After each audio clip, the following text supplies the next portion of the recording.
Local news that matters on Local 22 News.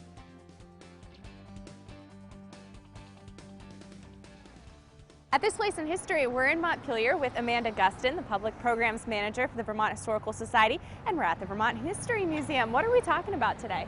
So we're going to go inside the Vermont History Museum and we're going to see an object that a lot of people call the most exciting object in the History Museum. It's something that Calvin Coolidge wrote when he was a boy. He still remembered as an adult getting to come face to face with part of Vermont's history. Let's go.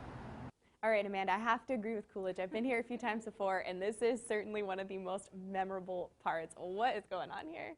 So it's a catamount.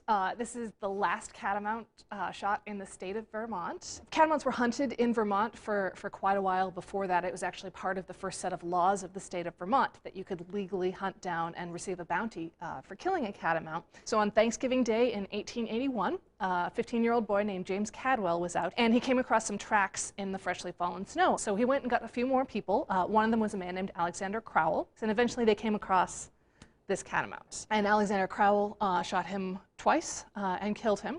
And then for years afterwards, they actually they mounted him and they brought him around and charged people to see him. For people who are new to Vermont or maybe aren't familiar with the term catamount, where did that nomenclature come from?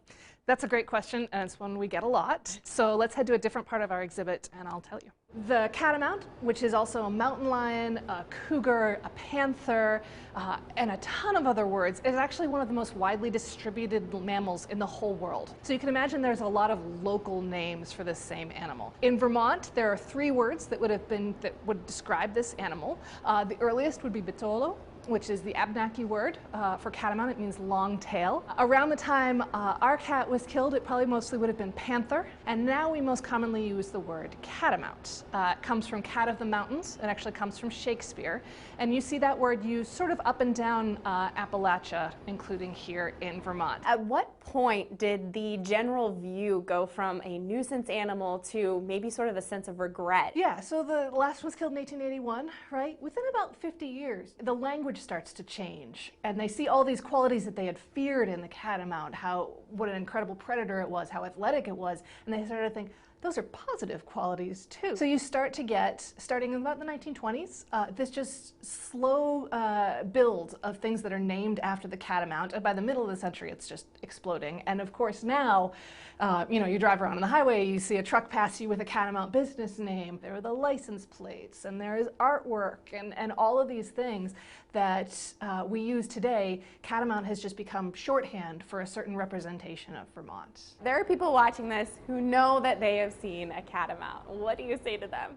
I say people have told me dozens and dozens of stories of having seen a catamount. Vermont Fish and Wildlife says they get anywhere between 50 and 75 sightings of catamounts here in Vermont today. And a couple of biologists that I talked to when I was putting this exhibit together said it's not if, it's when they come back. So you know what you saw. I'm not going to tell you otherwise, but I would encourage you, if you have seen a catamount, we have a section of our exhibit here where you can tell us. So come to the Vermont History Museum and tell us about it. At this place in history.